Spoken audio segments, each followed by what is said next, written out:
Hello, Chelsea fans, and welcome back to the Pride FT. The FT stands for Football Thoughts. I said football thoughts. I meant football thoughts. We're back again after the first game of the Premier League season. We are on a high. Premier League football is back. So much other stuff apart from the game has happened, though. Mate, it's mental. It is buck wild out here. Being a Chelsea fan right now is mental. It really is truly unbelievable, Jeff. As ever, to digest and dissect and discuss all of these stories and more and less is my illustrious co-host Clark. Hello. Hello.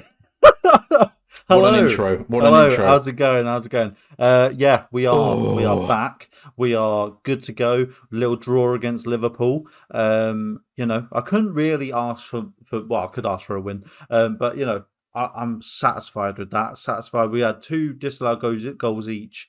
But yeah, I'm feeling good about this team, I'm feeling really good. And then we got some news for y'all folk. If you don't know. So we got some other players coming in, and it is looking a bit spicy. It's looking tasty. We've got a lot to talk about in the show, obviously.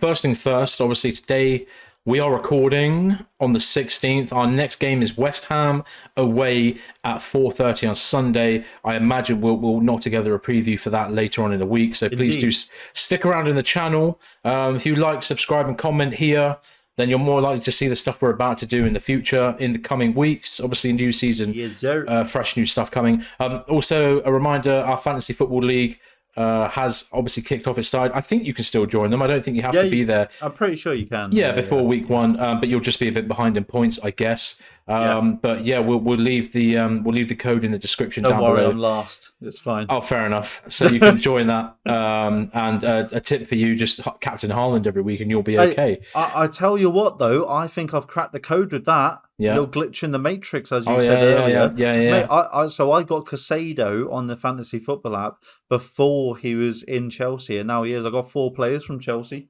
Yeah. And I thought, maybe they'll take him off of me if I put him on, substitute him. It's all fine. It works fine. It's all fine. So there we go. Glitch in the matrix. Use that while you still can.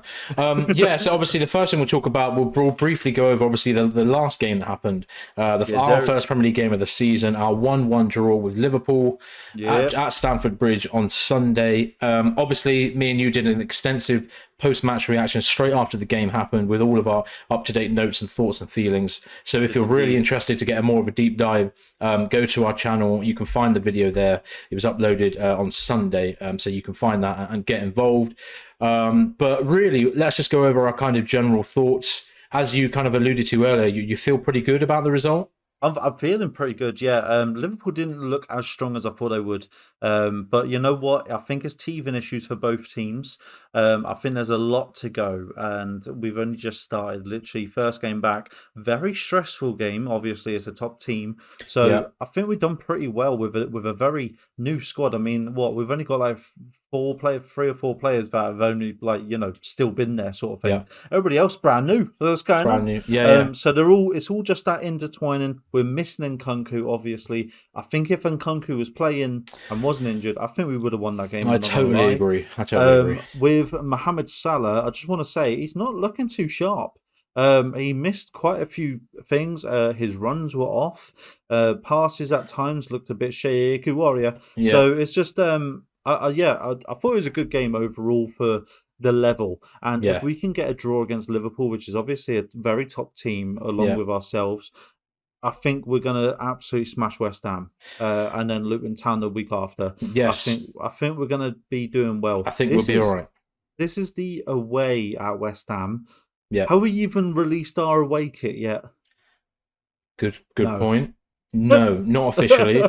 So I don't know what we're wearing. I've seen random leaked images from Media Day of like Sterling wearing the away kit, and for some reason, when we were in America, we had a very, very famous basketball player, Kevin Durant, kind of did a strange collab with us and was pictured wearing some Chelsea gear.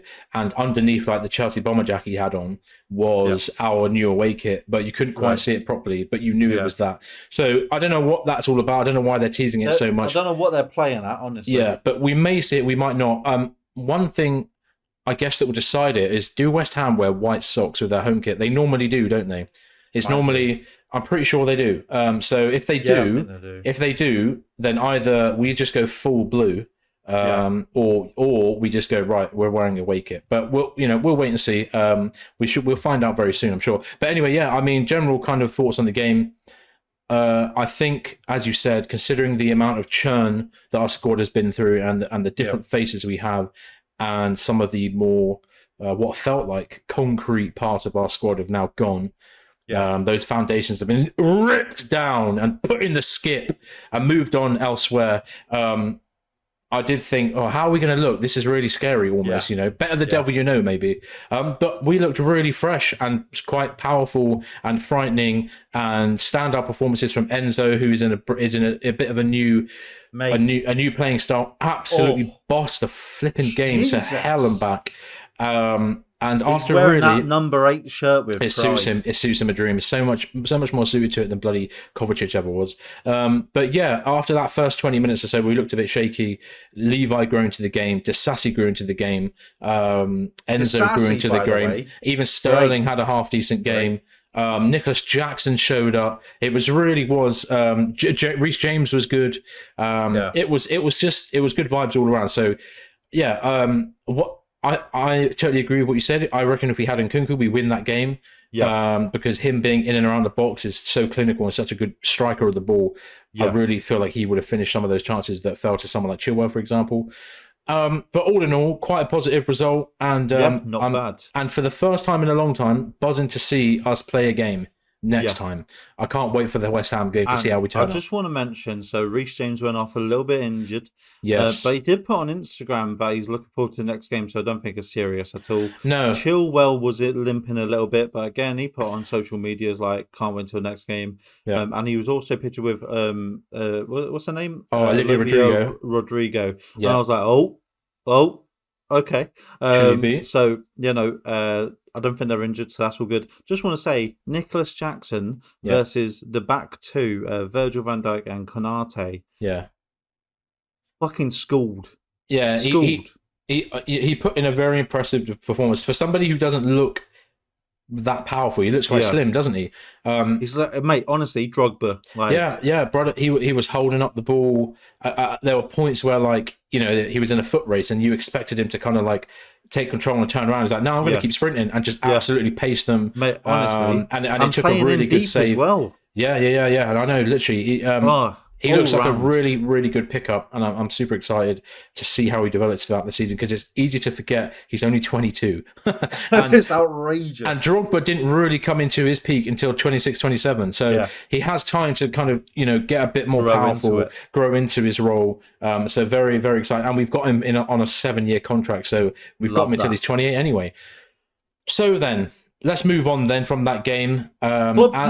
As we said, if you want to know more, go back to our post game reaction on the channel. Yes, club news. You're correct. The biggest, most monumental, meaty bastard selection of club news. Yeah.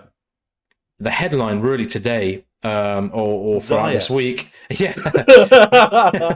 Moises Caicedo. Who's that? Yeah, who is that? No, Moises Caicedo. The deal is finally complete. Woo! A British record transfer from Brighton for the 21-year-old Ecuadorian, estimated 115 million quid, brother. He's only played 45 games for Brighton before we signed him.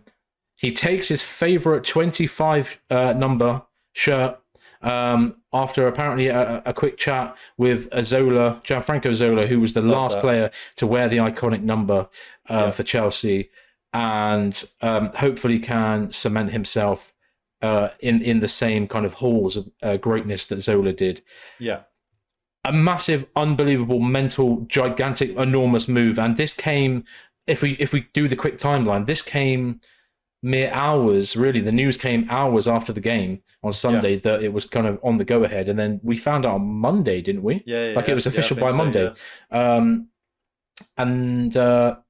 So yeah, it's mental, and obviously, so we pipped Liverpool to the deal, and we showed them up in that game, and then we went on and showed them up with Caicedo. Mate, honestly, what is going on with Brighton? Because they've just sold everyone, so they're shit. But anyway, he's 21, 45 games for Brighton, which is fucking nuts. 115 million after 45 games is bonkers, honestly. Why have we paid this? Can we just stop doing deals with Brighton now? Can we just leave? Like, this is it. Yes. Right, I don't want to hear their fucking name again. Yeah. Because they're a piss take. They literally just rip you from limb just for some money. Yeah. And you know what? You're welcome. Yeah, you're welcome, Seagulls. You fucking savages. Yeah. Yeah. So yeah. 25, number 25. I'm happy with that. Zola's apparently happy with that. Yeah. Hopefully it looks good. Up to name. Now, I do want to say he's a little bit of a rat. So basically, I don't know if you've seen on the Xverse, Twitterverse, Xverse. Oh right. But like he's like, there's like a thing of him going around of like 3 or 4 speeches that he's made to press conferences saying, "Oh, I've always loved Man United. Oh, I've always been a fan of Newcastle. Oh," so I'm thinking he was just literally basically just wanting a big team move. Yeah. But then again, he did have a picture of his mum in a Chelsea shirt. He said he's been a Chelsea fan. He turned down Liverpool for us, so I respect that. And that was a really good announcement video of him with his mum. I think the only one with the top stat is probably Enzo's intro video. That was pretty cool. And talking about intro videos, sorry, just a little note. Fulham signing Adam Traore, and all they put on there was a bottle of baby oil. Bottle of baby oil, yeah. Class. Whoever done that, give them a raise. Yeah. The media team needs a raise. Incredible scenes. So yeah, I'm happy, but I just want to see how it goes. But I have seen, like, obviously, you've probably seen it as well, little videos from Chilwell and stuff like that on Instagram. Yeah. Of Casado already like mixing in with the team, having a laugh and that. Yeah. So I love that. He was trying to get in the cold pool and he was very nervous. Couldn't hack it. He was like, no, I can't do it. Yeah, he was struggling with that. Obviously the fee is mental. We know that. Brighton drive a hard bargain. We faffed about for months trying to get this deal over the line. He's wanted to leave Brighton since January. Arsenal came in for him in January, couldn't pay up the money that Brighton wanted.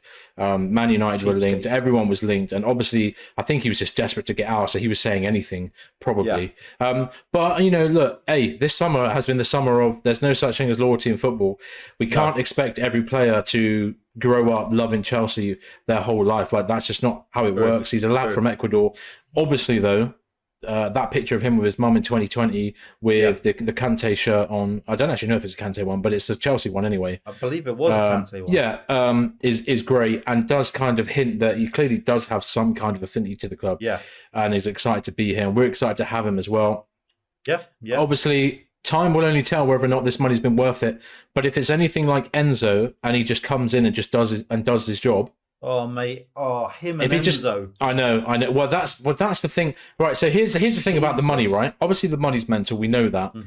Obviously, it's all inflationary. Like it's just where we're at in football nowadays. Like it's inflationary. It's always these things keep going up and up because that's just how the money works. But also, you pay like. A player's true value is really only important to the club who's buying them. So if we thought, look, he is of all of the players in Europe, if Chelsea thought he is the perfect profile for our midfield, the kind of player that we want to go alongside Enzo for the bloody 8-year contracts that they both have, then we are going to do everything we can to get him over the line. And if they have to pay 115 mil to do that, they will. And hopefully with some clever accounting, they can make that financially make sense. Have you wrote that in the notes? I don't know, but I just want to mention it here. If we mention it later, but so everybody going, they've spent 800 million over the past year. We have sold around about 400 to 500 million worth of players as well, something like that. So if you're going to take anything as gospel, please just take the financial people of Chelsea as gospel, not some knobhead from the Daily Mail. Yeah, not some random Daily Mail or Twitter twat. What I think would be a good idea, actually, what we maybe think of doing is when the transfer window is over and all this has been said and done. Yeah. I might see if I can find some good articles and some good sources and just look into what the crack actually is, because I'm sure somebody out there, maybe the Athletic, might do like a deep dive into our our finances, because I saw Simon Jordan of Talksport talking about it the other day, and he was talking about how obviously these signings are they're split up between the amount of the length of the contract, amortization they call it, right? And with our player sales, our amortization is actually quite low year on year because of the length of contract. So anyway, it's only around about 150 mil. Exactly, right? Exactly. So can I just say as well, someone from the Financial Fair Play Board cleared us of it. So if you're going to take anything from it, we're all right. Yeah, I like to think we're okay. I'd like to think that they wouldn't just plunge us into like unbelievable trouble with UEFA and the Premier League. Why would they do that? They're billionaires for a reason. Yeah, why would they do that? So anyway, really excited to see Caicedo play. As far as I'm aware, there's no injury, no fitness issues. He should be able to play in the next game against West Ham. So, oh my word, I cannot wait to see Caicedo and Enzo in the midfield together. Oh my god, with Jackson up top. Oh my god! Oh my god! There are two other players we could also be seeing very soon. That are important to get into. Why don't you take this one away for me? Many reports have suggested that was very close. Oh, that was fantastic. That was BBC Newsreader. That was the change in tone. Oh, that was so professional. Sorry, I ruined it, but go again. Go again. I don't think I could do that again now. Many reports have suggested that we are very close to signing a 21-year-old French winger, Michael Olise from Crystal Palace. A 19-year-old Belgium CM Romeo Lavia from I love the way you put relegated in there. Got to keep him from relegated Southampton. Estimated 35 mil for Olise, which is not too bad. Bargain. And this is a little bit shocking. 55 million plus 3 million, I'm guessing, add-ons for Lavia.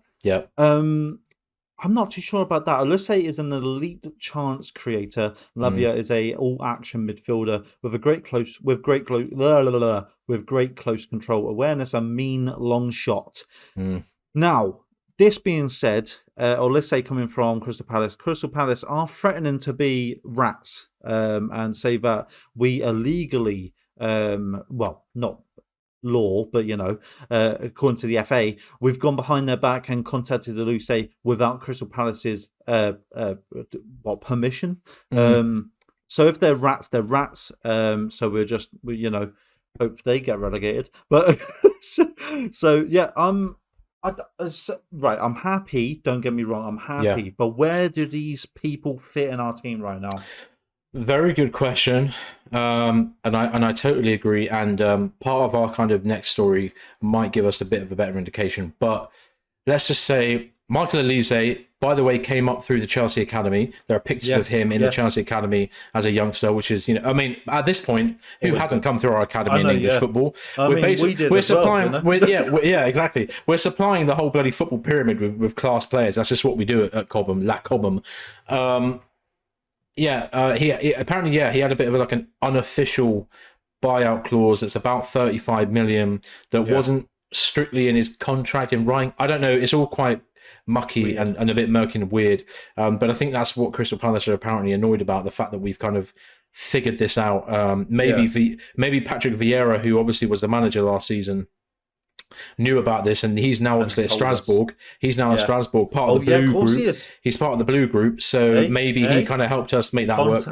But it's one of those things, like really exciting, talented players like Michael Olise don't sign for clubs like Crystal Palace without putting these things in their contracts, because they want the opportunity to move on if a big club comes, if a bigger club comes to them, and obviously that's what we're looking to do. And as I said in that kind of little write up about both players, the good thing about Olise, an elite chance creator, the top under 21 chance creator in the league last season. He got, I believe he got 9 assists in the Premier League last season, and this is with a team who regularly run Odsonne Edouard, Jordan Ayew, and Jean-Philippe Mateta up front. Oh, great players. Shite Hawks, all of them. I believe between those three, they scored 2 Premier League goals between them. I think that's what happened last season. So you can, so you can see how Olise, true. But you can see how Olise is able to get decent numbers with not much to work with. Not only that, but he's got a fantastic free kick. I don't know if you've Yeah, he I've scored an seen unbelievable free kick yeah. last season. I think it was against Man U. It was literally an amazing left-footed banger. But it is another right winger with a left foot, which we do have already. But he's very exciting. And then do we? Do we? And then Lavia. Yeah. 55 mil. It's very expensive for a 19-year-old. It's very expensive, especially from a team that's relegated. Who, I mean, he'll have a long contract there because he only signed for them last season, I believe, for 12 million from Man City. And obviously, profit for them, big profit, and Man City get a buy-on clause, a sell-on fee as well. But Joe Shields obviously is one of our technical directors, big in our club now. He worked at Southampton last season. He came in. He was the one who brought. He worked at City previously. Brought Lavia with him to Southampton from City, so you can see how the chain continues. Yeah. He's clearly very, very highly rated, and if the club are willing to drop this much money on him, they think he's going to be a worldly player. No, he's not bad. And in the game he played against us last season, he beasted and feasted us and scored an amazing goal. He literally slapped it from outside the area and curled it in unbelievably. Who didn't? True, but he also had really good games against most of the top teams last season, and unfortunately he was just in a terrible squad, so obviously they got relegated. So I'm happy for both of them, but can you tell us why we are going to get these new players, and who are we going to potentially be replacing? Right, I wish I could tell you why, but in the next story from Nizar Kinsella, we have news that Chelsea will step up plans to sell Conor Gallagher, Trevor Chalobah, Ian Martin, Callum Hudson-Odoi, and Hakim Ziyech this summer. Obviously, we're still struggling to shift Lukaku. Yeah, he's dead. So, obviously, with that in mind, that makes sense. If they're looking to clear out that many players from the squad, then you can see where those two players fit in. Yes. It would be, we've said this before and we'll say it again, for three of these players, it'd be a travesty to lose Gallagher, Chalobah, and Martin. Yeah. Each of who I would say are £40 million players in their own right. I reckon if you give a season, Trevor Chalobah has all of the skill sets to be a £40 million player, definitely. Yeah. Conor Gallagher, we know. I mean, we saw him this weekend. I think Gallagher's about 50, 60 mil out of him. I mean, English, scores goals, works his ass off. He's a decent passer. Relentless. He breaks up well. He's like Mount, but better. So if you're spending 60 on Mount, you're spending 60 on fucking Connor. Exactly. And if you give a season to Matson, Jesus. Well, and I was going to say, if you give a season to Matson to do his thing, I believe you'd quickly realise how good he is as well. Burnley know how good he is. We know how good he is. He played quite a lot in the preseason, but he was very obviously good in preseason as well. Yeah, he really was. But unfortunately, we do have fat contract Stinky Kukurea on our books still, and we're going to struggle to get to move him on. So fingers crossed we can move him on, and then we've got Chile and Martin, and that's a good combo as our left wing backs. But we'll have to wait and see how that pans out. And then obviously and then obviously, Callum Hudson-Odoi, he can go, that's fine. Ziyech, good riddance. I don't know what's going on with Lukaku. I've seen a little bit of news about Tottenham, but then that's kind of been shot down already. So apparently though, but there's going to be a lot of transfer action. Did you see the Juventus fans? Yeah, they already don't want Lukaku. Fuming. That's quite special, isn't it? To be able to make fans hate you before you've even signed for them. That takes some doing. And I must say, listening to a rival podcast, not really a rival podcast, but listening to the Touchline Fracas podcast the other day, they talked about Lukaku briefly, and one of them said, quite rightly, it takes some doing to make basically the whole of the football world kind of not like you. Yeah. And and as I said earlier, there is no loyalty in football. We know that, but there's no loyalty, but there's also being a wanker. That's the thing, right? He's clearly such a wanker that just nobody wants him back. Nobody wants to sign him, and the club who owns him doesn't want him there. What has he done with his career? It's a joke. Put it down the drain. But the thing is, you've got to put this into perspective. So we had Suarez. He was biting people, We had, and he's fine. He's absolutely fine. Everybody loves him. But, you be a rat. You're a bit of a cunt. Yeah. And look at that, no one likes you. Surprise. Yeah. And you're overrated as fuck. So anyway, Another rumour floating around is that Newcastle want Lewis Hall. The Toon are reported to be offering 30 mil for Lewis Hall. If they can't secure his signature, however, they will consider signing Cuckoo on loan instead. Can they just take Cuckoo on? Can they just buy Cucurella and we keep Lewis Hall? I've got an idea here, and listen to this, right? We say, yeah, no worries, you can have Hall, that's fine, 30 mil, that'll do. Yeah. We send them Cucurella instead. With a mask on. With a mask on. Wig. Yeah. When Newcastle say Lewis's hair is looking a bit funny, he's blonde. We know that, but he's got a few curls, some dark curls in there. I said, no. That's a new style. All the lads are doing it nowadays. Trust me, that's normal. That's just what Hall looks like. And then when obviously he's in the changing rooms meeting the team, and you know what I mean, and he has to strip down. Yeah. And obviously they're like, hang about, you're not Lewis Hall, you're Cucurella. And we're like, oh, sorry, no refunds. And then Newcastle got Cucurella. Put it in the deal. Put it in the small print. What are they going to do? Yeah, they're going to send it back. Backsies. Exactly, they're going to send it back. I think that's the only way we get away with this. Yep. Do you think really that's reasonable? Cuckoo to go. I think it is, mate. You know, we just got to find a really good blonde wig, and and we're laughing. But I think it needs to happen. I think Cuckoo needs to go. He's fucking diabolical. He is. Marston's so much more valuable in the squad than he is. I think Lewis Hall is just great. He's so good, and oh man, and you know, here we were talking about the value of Gallagher and Chalobah and Marston to already be offered 30 mil. 30 mil, and he's worth every penny. He's already played. And he's worth more. And every time he has played, he's looked class. And not only in pre-season, but last season where he played like 4 games against City and he looked good in all of them. This kid can fucking ball. The first time I've seen him play for us, I think, from my memory, who was against Chesterfield in the FA Cup 2 years ago, I think. Yeah. And I saw him and I was like, he's fucking quality. He nearly scored in that game as well. He is quality. And I thought, he's going to come through the ranks, him. And then, lo and behold, the next year, like the next sort of transfer period, he's playing for us. And you know, and I was like, oh, hello. Yeah. And mate, you know what? He's just all up and up and up. He is so good. And I think he needs to stay with us. Newcastle, very big competitor now. They're not, you got to imagine them, they're not a mid-table club anymore. Nope. So, you know, you got to think this is like another Arsenal, another Man United, another City. Yeah. You're getting rid of Lewis Hall, potential absolute godly generational talent. Yeah. And you're whipping him off to the Newcastle. Yeah, for a good price as well. It is a good price, but I want to keep him. No. Sorry. I mean, a good price for Newcastle. A bargain for Newcastle. Great. Oh man, I mean, this has been a really exciting and transformational window for us. Obviously, I don't think we'll ever see the likes of it again. To be honest. No. This and it's probably an 8.5 to a 9 window, pushing a 9.5 if we do manage to get rid of some of the dead wood in our squad, like Lukaku and Ziyech. But what we have to say is, if we lose Hall in the kind of shuffle, that's going to be a real shame. And if we lose those other players we talked about earlier, then the rating of the window has to drop.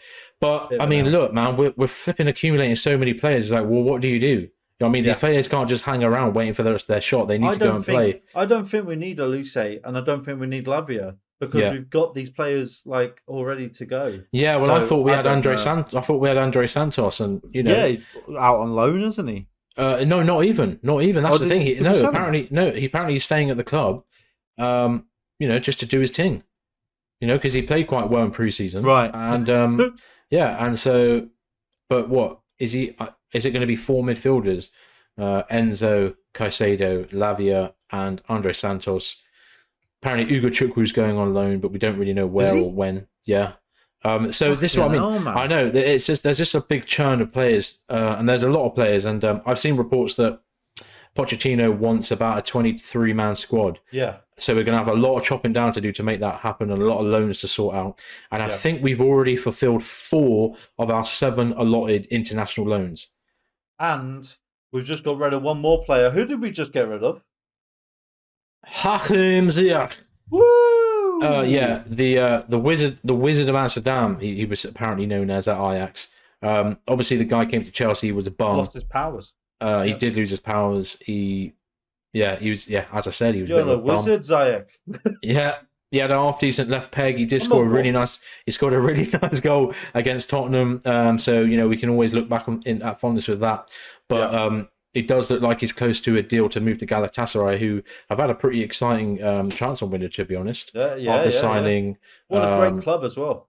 Yeah, a cool club. I really like their jersey, and obviously Drogba went to them after he played for us. I was just going to say, yeah. Getting Did a you see the Drogba picture on Twitter? No. Or X, whatever the fuck you want to call it.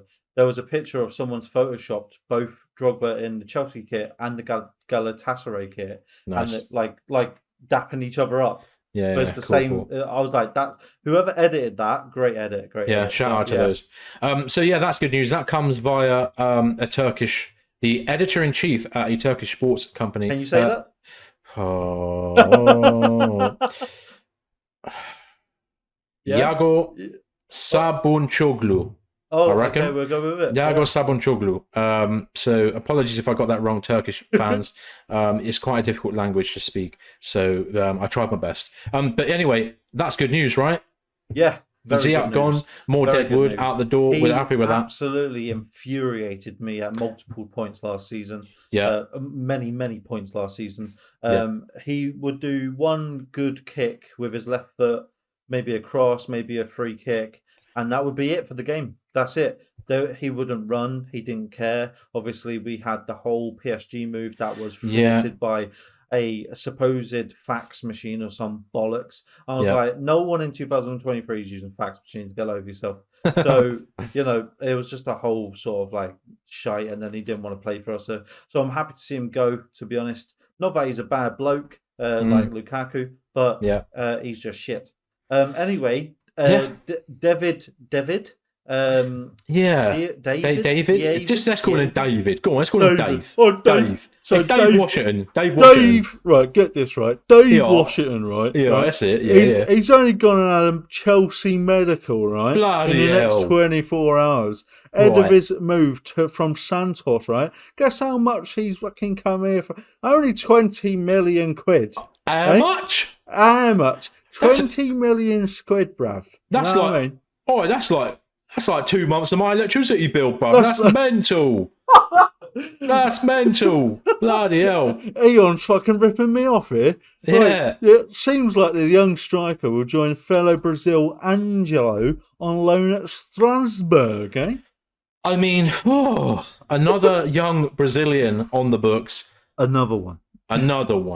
Highly rated, apparently. Santos fans sad that he's leaving. He's only 18. He looks big. I've seen stylistic comparisons with Benzema, which is probably, thank you, which is probably putting the cart before the horse. We'll see how he does at Strasbourg. We're going to have to keep an eye on them this season because Strasbourg, mate, second team already. Basically, basically. We might have to pick up a jersey from them as well. If maybe, my God. I've just spent 100 quid on Chelsea. Fucking hell. That'd be a good holiday, Imagine if we just rocked up to Strasbourg to watch a game. That'd be banging, bro. That'd be banging. That wouldn't be that expensive to get to France. We'll have to look into that at some point. Yeah, I'm game for that. Yeah. Just need a passport. Fair enough. Yeah, get that sorted. That would help. There's a big backlog. It will take weeks. Just so you know. I'm happy with Washington. Again, see how it goes. Go to Strasbourg. Hopefully, it's a for-profit. Speculate to accumulate, baby. 20 million euros, which is around about probably 16, 17 million pounds. For another Brazilian. Anyway. Move on from him. Yeah. More good news in terms of departures. Kep Ass, Arrizabalaga, has finally moved on from the club. He's gone on loan to Real Madrid. How the ever-living F did he manage that? I don't know, but he's going to be second keeper, let's be honest. Well, no, he's not, because bloody Thibaut Courtois has ruptured his ACL, so he's out for like the whole season. That's why they brought Kepa in. He's going to be their first choice. Real Madrid is going down. That's it. They're Real in trouble. Madrid is gone. I mean, anyone, if you right, anyone from the Spanish La Liga listening to this, any players shoot from outside the box, guaranteed. Guaranteed goal, guaranteed goal. Yeah, obviously a huge move for us. Something that we've been wanting to do for years and just haven't been able to shift because of his massive contract and wages. I think by the end of this season, he'll only have a season left of his contract. Mm-hmm. It's worth mentioning, according to reports, there's no option to buy on his contract. So there's they don't have to buy him at the end of it's a straight loan. It's a dry loan, as you might want to call it. And it does take up one of our international loan spots, which is a shame for a 28-year-old, first-team goalkeeper to take up that spot is a bit shit. But if we had to do it to get him out of the club, we had to. Yeah. He's already been quoted by saying that he hopes that Real will sign him permanently after the season is over. So just another pagan in the squad who just, didn't want to be there, who's taking the piss out of us. It's also just been reported like an hour ago that Robert Sanchez will take his number one. He played He was number 31 in the Liverpool game.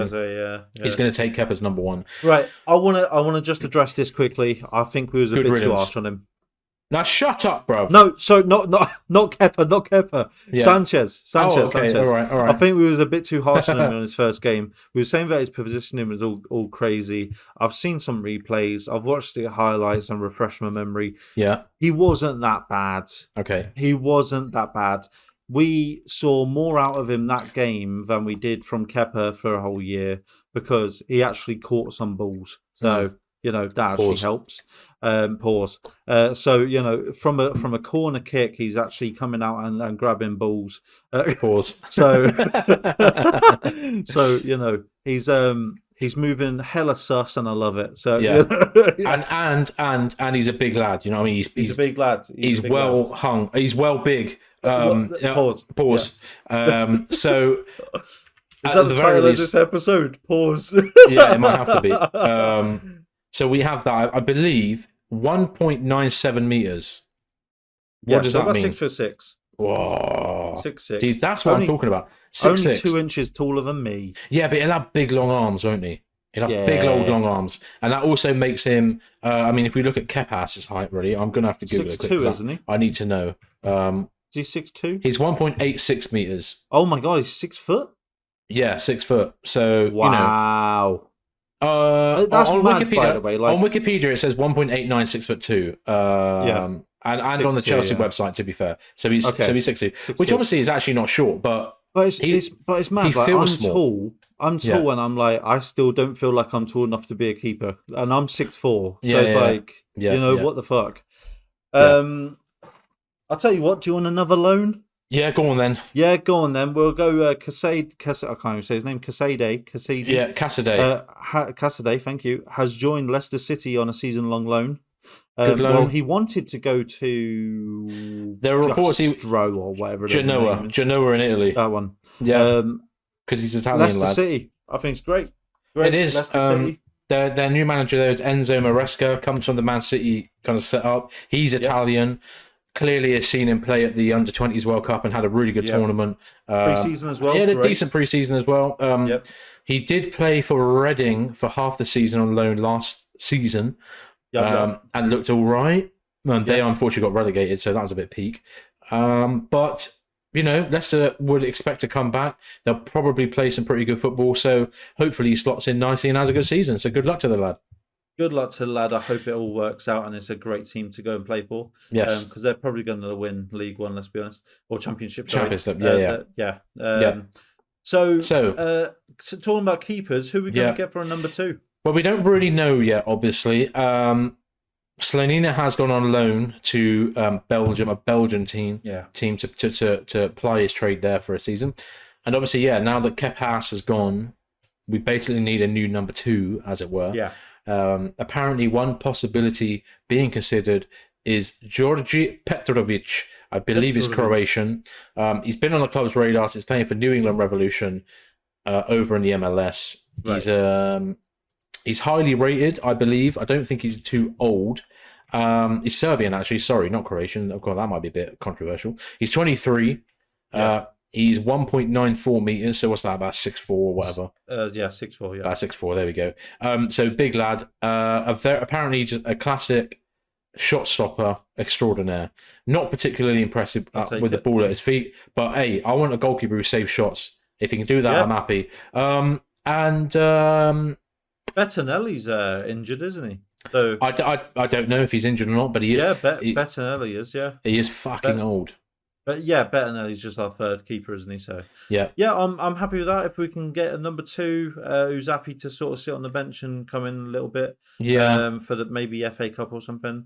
I'm happy with trying to get him. Hopefully not too much. I don't want to spend really over 25 mil. No, well that's the price apparently, like about 20 mil apparently. Yeah, I'll take that. That's easy. Yeah. That's pocket change. So I'm happy with that. You happy with that?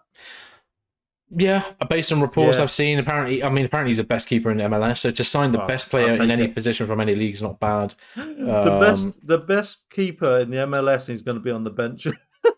Yeah, well, that's just the MLS for you. What can you do? That's the MLS for you. Well, by the way, having said that, Messi, bruv, is tearing shit up. So when he first moved, don't know if anybody else does it, and please gamble responsibly, but I did put on a bet for him to become the top goal scorer for the season, and it was 50-1, which is ridiculous. So I put on a tenner. So it's already like 50 quid buyout. Yeah. Not bad. So not bad. Give it another couple of weeks, and if he does become top goal scorer, thank you very much for a little 500 quid. Yeah, that'd be. Can you imagine that? That would have been pretty good for me. I looked at it, I was like, who's done this? Who's put him a 50-1? You absolute imbeciles. I mean, as it stands, the highest goal scorer is a guy called Mukhtar at Nashville with 13. He's only got to score 4 more, and he's there. I know, and he's going to do it, isn't he? He's going to do it, mate. Easy. He's scoring 2 or 3 a game. Yeah, I don't know how many games they have left of the season. It's until I believe it's October. Right. Okay. So he's got a good few left. He could do it. He could bloody do it. That is so funny. So I was I saw it on Twitter, I think, and I was like, yeah, I'll take that. Go on. Yeah, take straight that all onto it. No, good. Thank you very much. GG. Leonor the Messi. GG. Wonder if he'll get the golden. What's the Ballon d'Or this year? I think Haaland deserves it, to be honest. But it's the World Cup, though, isn't it, man? It's a World Cup winning year. But then Haaland breaking the Premier League goal scoring record. I know. I think if you win the World Cup, you basically guaranteed yourself a very good shot, and it's already Messi, isn't it? Yeah. So, I don't know. Part of me thinks he's going to do it, and he was the best player in the tournament as well, so that helps. Yeah, true. Yeah, we'll see. Next story: the Premier League are set to close the financial fair play contract loophole. They'll bring their accounting rules in line with UEFA's from next summer by setting a 5-year limit for transfer fees to be paid, irrespective of the length of the deal. This is via Matt Hughes at the Daily Mail. Horrible fucking shit rag that is.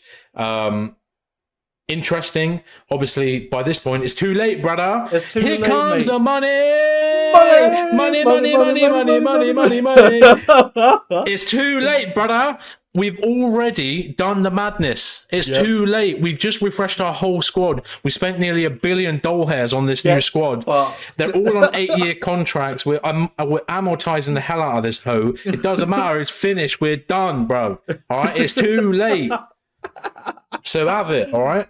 Have it. Take that L and sit on it. Sit on it. But I do like this. I do like this for the financial fair play. Closing this loophole. Because 1, no one else can do it now, and 2, we just got away with it. But bringing in their accounting rules in line with the UEFA's from next summer. I think that's obviously it should have been like that anyway, to be honest. But yeah, I like that 5-year limit on transfer fees. Yeah, I like it. It might slow down the crazy size of transfer fees because now clubs are like, look, we can't afford to pay that over the cost of 5 years. No, so you're going to have to bring the price down. So that actually might be good for the Premier League in terms of the transfer fees we're seeing. Yeah, definitely. Because a deal like Caicedo's would not have been possible without that 8-year spread. Definitely not. Definitely not. I mean, the likes of Enzo and everyone, like all these 8-year contracts, 7-year contracts, like it's not possible. No. So yeah, I'm happy with that. The first team home shirts are now available on the club website in the mega store. It is $79.95 for the standard one and $95 for a name and plus number version.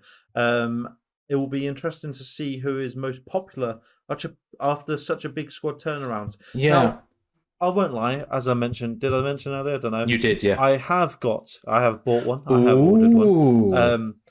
I have gone for Enzo. Number Good 8 choice, because he's a fucking bowler. I love the name Enzo anyway. I wish he was number 5 because I just think it fit him more. But it is what it is. I'll take number 8. I love number 8. It was my number when I used to play football when we was younger. When we was in Usually Predators. Yeah. Come on, man. Come up on. The Preds, up the Preds. So yeah, I was number 8. I love that, and obviously Lampard. So yeah, I've got mine. I don't know. Like, I was going to get James, and I thought, I don't know, man. Like, I don't know. Just James. I don't know, man. Are you admitting to our audience that you spent £95 on a t-shirt? Yeah. Yeah. Actually, it was 106. Was it? It was 106. Why was it more? Oh, bloody hell. I didn't see that on the mega store. I don't know. It was something. But fair enough. But it was like delivery fee and all that bollocks. So, well, think about it this way. You just think like, look, that money's going straight to Chelsea. We need that money to pay off all our transfers. Exactly. So they deserve it. The lads deserve it. Right? I will get one this year. It will be interesting to see who's actually the most, because there's not like a standout player. You don't think? Probably James and Silva are like the massive ones. James is the first name that comes to mind, obviously now being the captain, and he's not going anywhere anytime soon. No. So James, I'm sure, would be the most popular. Maybe it would have been Nkunku without the injuries, obviously kind of effed him a bit. Yeah. Strangely enough, I don't see Caicedo being a particularly popular choice, because he's not like an attacker. He doesn't score goals. He's not... Like, kids don't get excited about centre mids if they're not Kante anyway. So I kind of thought, Caicedo 25 might be pretty cool. I think actually. Enzo might be high up on there. You know. Yeah, I think you're right. I've seen a lot of people commenting saying I've bought an Enzo one. Enzo to me feels like, alongside James, as like the new poster boy of Chelsea. Yeah. Because I think he is the best player alongside just James. One name. What a name as well. Such a sick name. And he's going to flip and blow up this season, I'm sure of it. Yeah. So if you are, if you are getting your own shirt, let us know who you're going to get. Leave it in the comments down below. We'd be interested to see what kind of names that people are going for and different numbers and that kind of thing. I'm still mulling it over. I'm still thinking about it. You said you was going to get James.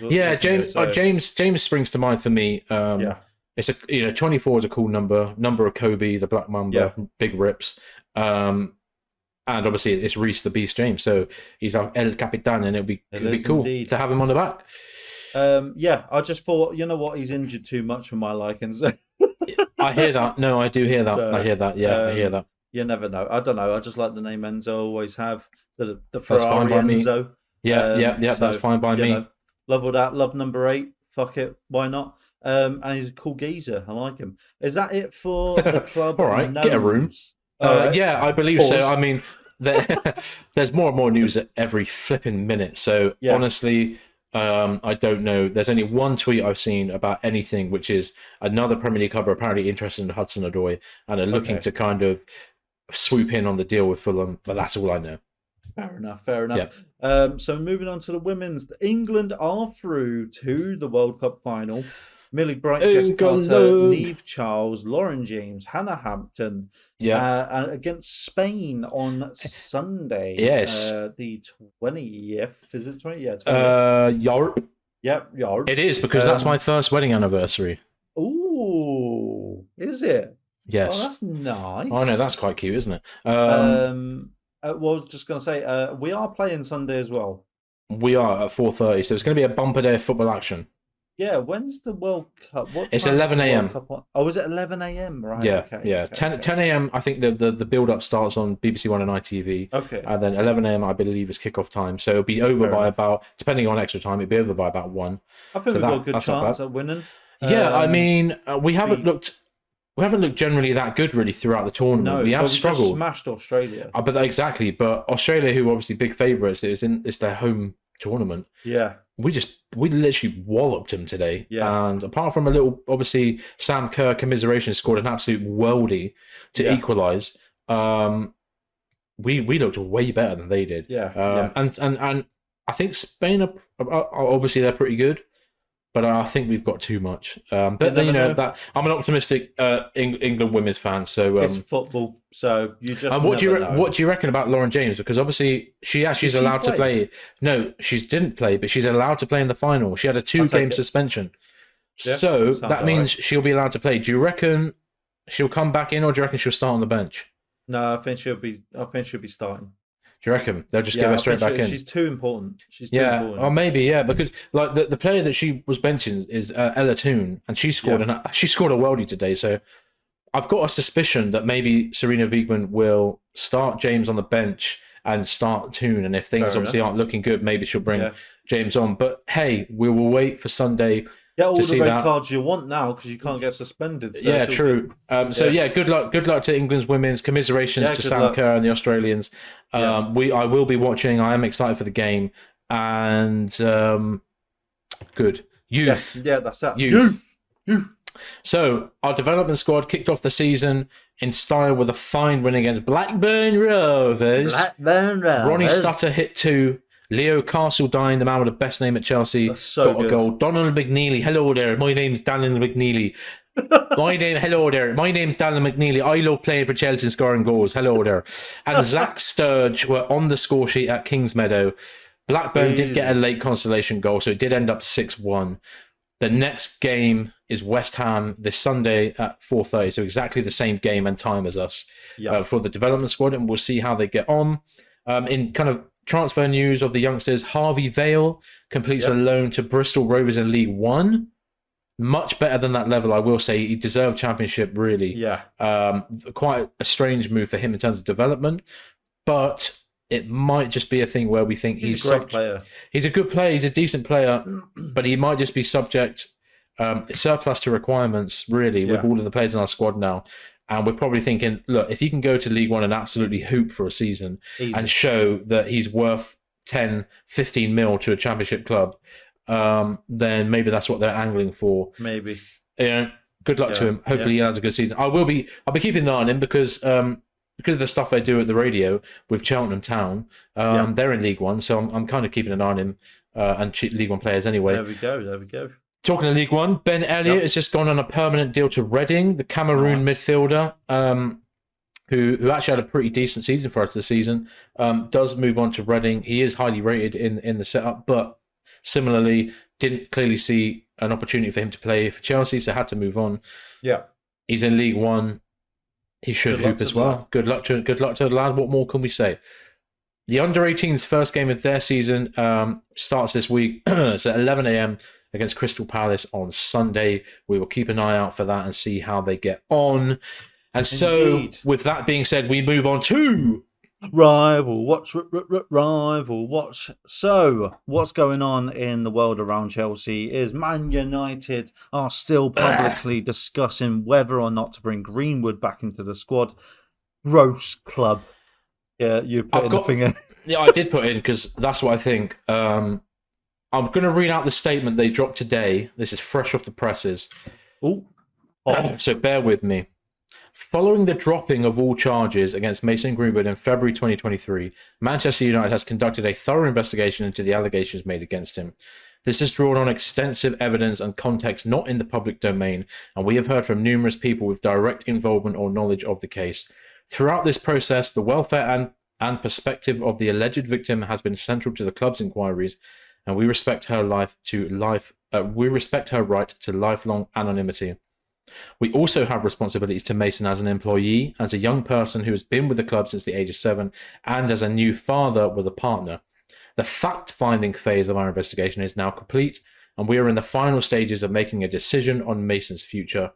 Contrary to media speculation, that decision has not yet been made and is currently the subject of intensive internal deliberation. Responsibility ultimately rests with the Chief Executive Officer. Once made, the decision will be communicated and explained to the club's internal and external shareholders. This has been a difficult case for everyone associated with Manchester United, and we understand the strong opinions it has provoked based on the partial evidence in the public domain. Partial evidence, they say. We ask for patience as we work through the final stages of this carefully considered process. Right, I was going to say one thing only here, right? You're innocent until proven guilty. He's gone through the absolute trials and tribulations of the court and justice system. He has come out not guilty, so therefore let the fucking kid play and move on with life. What I will say is that he hasn't been through the courts. Actually, Hasn't he? no, the case was dropped. Basically, I thought obviously, he went through court and No. the jury said nah. no, no. some shit. Basically, no. That's the thing. It never made it. It never made it to court. Oh well, he's So, guilty then. Fuck him. look. I don't know the full ins and outs of this situation. But Nor everybody, do I, obviously. yeah, everybody has seen and heard the videos and text messages. Yeah. You know, if unfortunately England, the UK as the justice system has a terrible track record with anything to do with sexual assault, domestic abuse, rape, and stuff like that. And so it's really hard to prove any of those situations, even if you've got good evidence. Like it seemed that Mason's partner did. Obviously, that evidence doesn't prove anything, as you said, or as I've said, that this hasn't been through a court of law. Yeah. No jury has deemed him guilty, so we can't say that, obviously. But the evidence that I've seen and heard, and that the rest of the football community has seen and heard, I think is enough to me. I think any club with a bit of decency would have said, "I'm sorry, mate. You know, this is." Or number one, for the club, it's terrible PR. Number two, I mean, just look at. I just think it has to be a stonewall decision. As soon as it happened, you say, sorry, we're going to have to... I mean, maybe they would have sorted out a support program where they said, we have to rescind your contract, but we're not going to just drop you off the face of the planet, deal with it, because that would have been quite traumatic for somebody who, that was his job and that was his livelihood. Having said that, I just think this whole situation is really quite grim, and of course it is. And I just think any club with a fucking pair of balls and who actually cares about, like the millions of fans, women and otherwise, I think the first thing to do would have been just knock it on the head. It's one player. It's Man United. He's exactly. That's what I've got to say. I'd like to think our club would never stoop so low to entertain bringing him back. I don't think we would. But yeah, obviously, as they say, the case was dropped, but we don't know So it was dropped by the victim. Exactly. Who I believe is now still with Greenwood, and they are welcoming a baby into the world. Now, that doesn't prove that he's innocent, because we've seen it all before.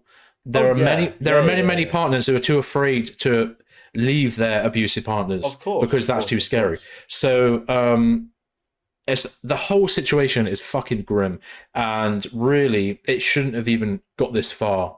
In my opinion, it should have been knocked on the head, and I'm sure another club will give him an opportunity to go and play, if indeed he does get released by United. But I reckon, based on this statement, it seems as if he will stay at United, and I reckon he'll get back into their squad. But we move on then to the footballing side of the Red Devils of United. They win in their first game of the season against Wolves 1-0, and they look fucking shit. Did you see any of the game?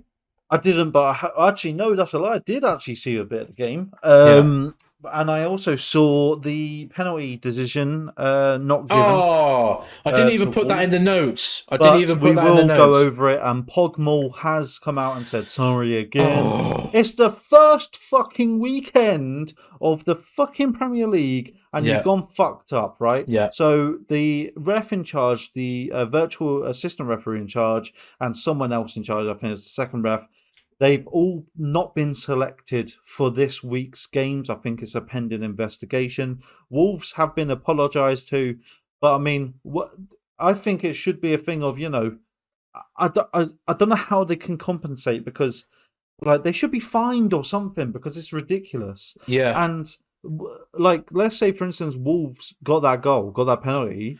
Yeah. It's 1-1. You've just cost them 1 point. And 1 point's massive when you're Wolves, and you're going to be fighting for relegation at Old Trafford. Yeah, inevitably you are. Yeah. So you know what I mean. It's going to be a massive thing for United. It's not too bad. I mean, 2 points, but I think it's fucking terrible. Honestly, the refs in this country are abysmal. Pogmall being and all the VAR being, what is it? Is it Howard Webb that's doing it now? What a terrible fucking like. I thought he was going to be all right, but apparently not. Um, Oh, I don't yeah, like we're watching at home, right? You've got all these 17 billion cameras, slow mo lines, and yeah, all this shit. You're yeah, drawing on screens, and you got your little shitty headset on, thinking you're hard, yeah, and you're all like, "Oh, it's not a penalty." Are you mad? Are you mad? yeah. Like, how much? How often can this happen until something happens? Because they need to get fined. They need to be held accountable for this shit. Yeah, it was it was an unbelievable decision. Absolutely fucking shocking officiating as always, and Yeah. shouldn't be embarrassing. I'm glad they're dropped, but as you said, it's not really enough, is it? And Wolves, Only dropped for 1 week, by the way. yeah, and Wolves absolutely battered United at Old Trafford. United look Yeah, they fucking did. pants, bruv. Yeah. So I'm going to be keeping a Mason. very close eye on the bald fraud Eric Ten Hag this season. I'm looking out for more 4-0s and 7-0s. And it's just, and look, I mean, it's typical Old Trafford in Yep. injury time. They're always going to get decisions. Wankers. Wankers. So we move on then to the other red wankers, Arsenal. They beat Forest 2-1. Yep. Unfortunately, there's confirmation today that their new signing, Urian Timbers, unfortunately ruptured his ACL in the first game of the season. Iconic. Oh, Ironic. Sorry, ironic. Sorry, not iconic. Yeah. Ironic because Timber and he has and as indeed fell. yeah. Didn't look overly convincing. Havertz is still pointless and pants at the ball apparently. Yeah. I just fucking ridiculous, mate. Yeah. The Havertz sale looks like a more fantastic business every minute he's on the pitch. Once again, and so does Mason. Yeah, so Mason Mount. Yeah. Fucking terrible. Once again, he floats around on the pitch doing F-all with, now it's Arsenal fans like, wait, what does this guy actually do again? Is he supposed to score? The 007 shouts. Yeah, well, we're tallying them up, right? Okay, we're 0-0-1 now for both of them. But hey, Arsenal, they did the thing. Saka scored a fucking beauty. Oh mate, he's so good. He's so good. It's so annoying how good he is. The only thing I don't like about Saka is the fact that they New Balance, because he signed with New Balance boots. They keep trying to force this nickname of Little Chili, and where's that come from? I'd never heard him called that before. And then last season they're like, oh, Little Chili's doing it again. It's like, what? Who's Little Chili, bro? Apparently that's Bukayo Saka. He's not even from Chile. He's English. Yeah, I don't know what that's all about, but it's garbage anyway. So allow it. They're so forced. You don't need to. Nicknames aren't good if they're forced. They have to come about naturally. Yeah. So anyway, that's the only thing that I don't like about Saka. It's not really his fault though. Spurs. Yarp. The White Hearts. Kane is gone officially. Kane is left for 100 mil. He's gone to Bayern München. In his first game, they lose 3-0 in the Super Cup final in Germany against Leipzig under Tuchel. So, hey, you can take the player out of Spurs, but you can't take the Spurs out of the player. Yep, no trophies for you, pal. He's still waiting for his first trophy. They thought, we'll throw him on 65 minutes and get him a trophy, put one in his locker. Yeah. No, he's finished. Amazing. I mean, fair play to him. They got 100 mil for a 30-year-old in the last year of his contract. Memes about him? There's so many memes. With him trying to talk to the German referee? Did I send you the one? It was like, he goes, it was like, Harry Kane's really happy to be in Germany. In Bayern Munich, he's actually found out that loads of people are speaking English, and now he's going to try to learn it himself. Yeah, that's class. I saw another one where his face was looking like a bit anxious, like in the back of the car, and there somebody tweeted, sorry, I forgot who it was, but they were like, why does he look like a rhino has just been drugged and moved to a different zoo, and he's just woken up and he's looking at his surroundings like, I don't know where this is, looking absolutely confused. It'd be interesting to see how he does this season. Really, if he's going to leave his mark on the European game and create a legacy, the brother has to score. He has to put Lewandowski numbers on the board. I need to see 40 plus goals a season, and I need to see him getting to semi-finals and finals of the Champions League with Bayern. Because otherwise, it's pointless. Yeah. And I'm sorry, Tuchel's got Bayern looking a bit botty, bro. I can't lie, he's got them looking a bit botty. Spurs are now shit because they're nothing without Harry Kane. And I think 2-2 against Brentford, they looked fucking shocking. I think they're just trash. Honestly, they're just Yeah, trash. yeah. But I they mean, always have been. So they're not as entertaining. They're more entertaining than they were under Conte and Marino, obviously. But yeah, they look really dodgy defensively. They kind of feel like what Leeds were last season, like yeah, a team who's going to score a fair amount of goals and look and concede a quite shit ton. exactly and look fun Yeah, while doing it. But they also may concede a lot. So yeah. unless they do some big squad surgery, I think they could have a bit of an up and down season. Yeah. I can't remember where I put them in my Premier League predictions, but it was nowhere near the top 5. So Eighth, I think. 8th. So I might be right. Newcastle slapped Aston Villa 5-1, looking tasty as fuck. Oh, very tasty. Tonali gets a debut goal. They are worrying. I was really hoping they drop off, but they don't look like they're going to. Obviously, it's one game, small sample size, but even still, Tonali scores on his debut, and so does what's his fucking name, Harvey Barnes, who just signed from Leicester.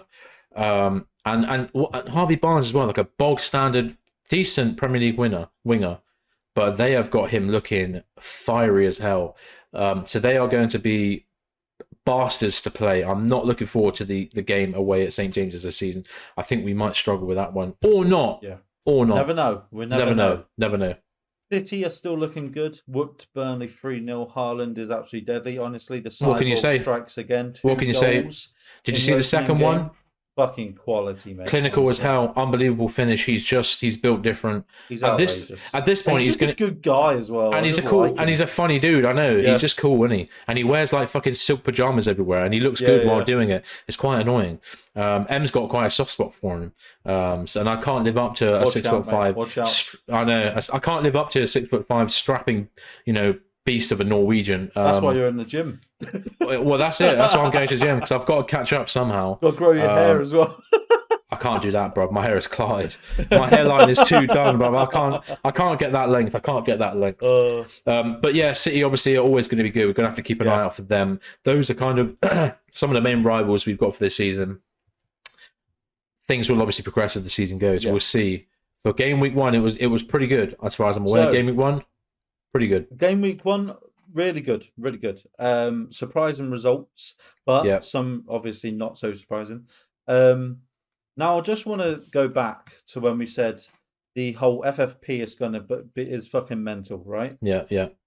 Now Neymar has been bought by, is it Al Hilal? Al Hilal, in Saudi Arabia. Yeah. Have you seen this shit, bruv? Right?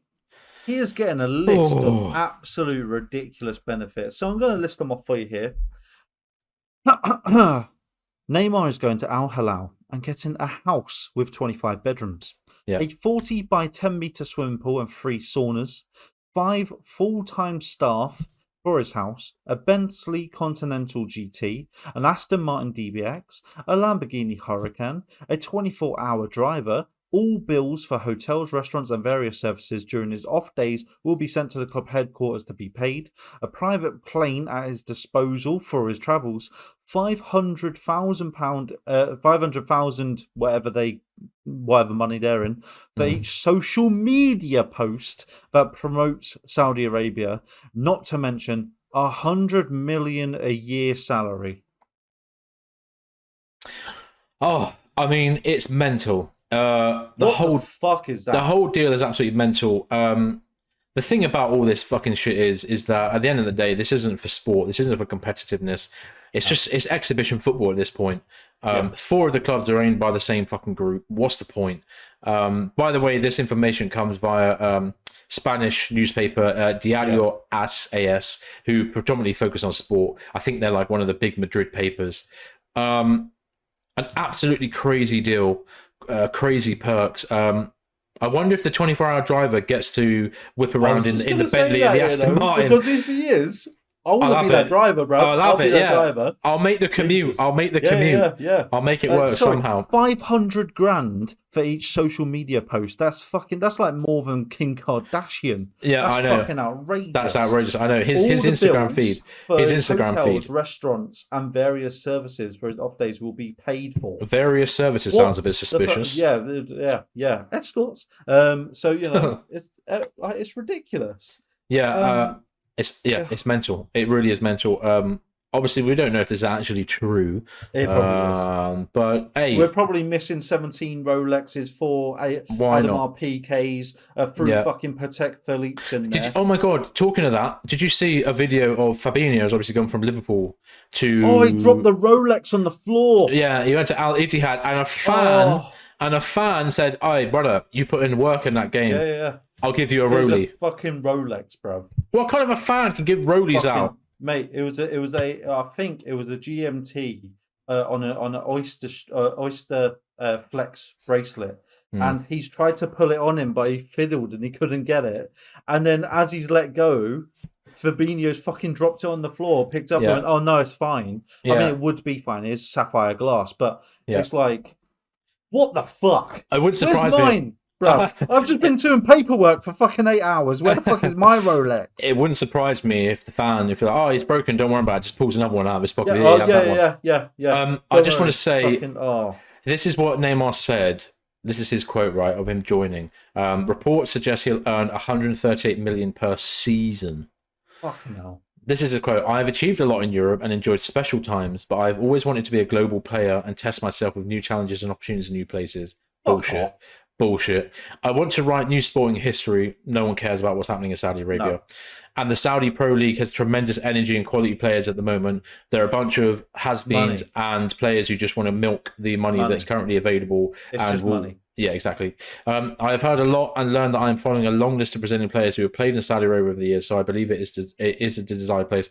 The Brazilian players who have been there are so shit they haven't been able to get moves to Europe, and normally play in Saudi Arabia long enough to be part of the Saudi Arabian national team. Right. Neymar's come out and said that, yeah? Now he's trying to go on the sort of route of, it's his football, blah, blah, blah. Just be fucking truthful and say what Kante said. And said, "This is generational wealth. It's going to set up me and my family this is for yonks." Yeah. That's what Kante came out and said. He said, "I'm moving. Obviously, it's going to be football. I'm going to get more play time than if I was at Chelsea," because he was getting on a bit. But it's for the Moulin Rouge, and it's for generational thing. Oh, mate, it's just a load of bollocks. I hate him. Like, jealousy is taking over me right now. Yeah, another real one as well. Odion Igalo, who played at Man United a couple of seasons ago on loan. He's just joined a Saudi team called Al Quetta, and he has been quoted by saying, "Look, bro, I'm going there for the cash money." You know what I mean? Like, this is what I'm doing. This is my team. And he's probably only getting fucking $500,000 a year.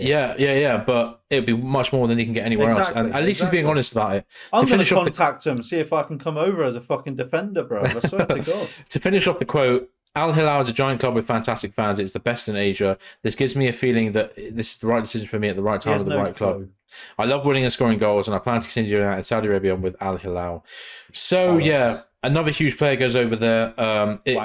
It kind of inflates Cristiano Ronaldo, who now thinks he's kind of pulled the whole of the footballing world over to Saudi, but you haven't, my son.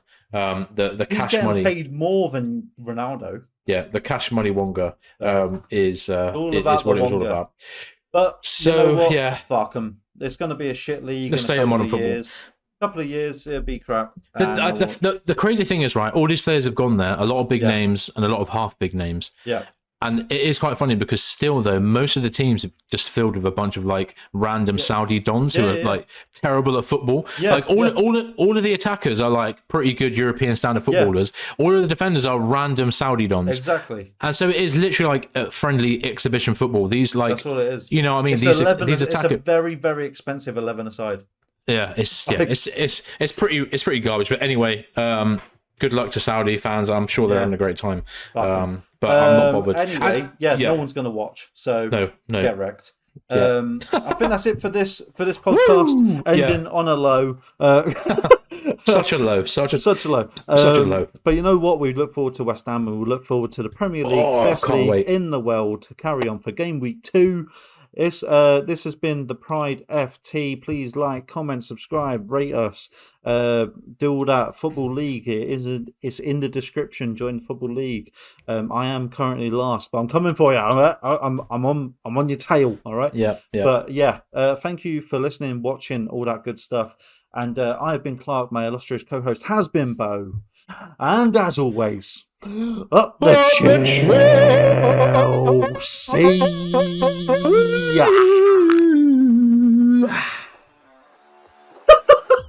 Thanks for listening to The Pride. If you enjoyed what you heard, feel free to leave us a review on your podcast app of choice, and maybe drop a like or follow on our YouTube, Twitter, TikTok and Instagram pages. And as always, up the Chels!